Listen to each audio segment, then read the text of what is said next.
पिछले कई वर्षों से स्वावलंबी नगर के नागरिक हर वर्ष बारिश के पानी से आने वाले बाढ़ की वजह से परेशान है। पर इसके अलावा स्वावलंबी नगर में नाली को टूटने की वजह से नागरिकों को गंदगी और मच्छरों का सामना करना पड़ रहा है। पूरे चंद्रपुर शहर में स्वावलंबी नगर नगीना बाग परिसर में डेंगू के मच्छर भी ज्यादा प्रमाण में पाए गए हैं। पूरे वार्ड का पानी इसी नाली से गुजर कर जाता है। यहाँ के नागरिकों ने इससे पहले भी महानगर पालिका प्रशासन को निवेदन देकर तकरार दर्ज किया है, पर प्रशासन ने अब तक इस पर कोई कारवाई नहीं की। आम्ही कित्येक वर्षापासून स्वावलंबी नगर एरियामध्ये राहत असून आम्हाला पहिले कुठेही त्रास नव्हता, पण आता तुम्ही माझ्या मागे पाहू शकता हे पुष्कळपासून जे नाली आहे तुटलेली आहे, स्वच्छतेच्या नावावर महानगरपालिका एवढा हे करत आहे, याचा पुरस्कार पण मिळालेला आहे। पण सध्यामध्ये आमच्या पूर्ण स्वावलंबी नगरवाल्यांना खूप तकलीफ होत आहे आणि पूर्ण मच्छर रोगराई याचा प्रादुर्भाव होऊन आम्हाला याचा आरोग्याशी म्हणजे खेळवाड होत आहे। तरी महानगरपालिकेने याच्याकडे थोडंसं लक्ष द्यावं आणि आमचा जो हा प्रॉब्लेम आहे, आमच्या जे समस्या वार्डातल्या पूर्ण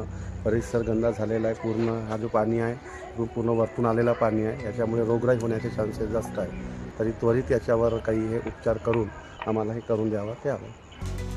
स्वावलंबी नगरमधील आम्ही रहिवासी असून इथं भरपूर काही प्रॉब्लेम आहे। प्रॉब्लेम अशी आहे की पूर्ण नाली तुटलेली आहे हे बघा, आणि हे घराच्या भोवताल पूर्ण सांडपाणी जमा झालेलं आहे। ह्या पाण्यामुळे डासांचा त्रास आणि रोज अशी दुर्गंधी येतात, घरी राहणं मुश्किल झालेलं आहे। तरी प्रशासनाचं याच्यावर दुर्लक्ष असो, आज कमी जास्त 1 ते 2 वर्ष झालेले आहे या परिस्थितीचा सामना आम्हाला करावा लागत आहे। तरी याच्यावर योग्य तर काही व्यवस्था करून आम्हाला याच्यात निर्णय द्यावा।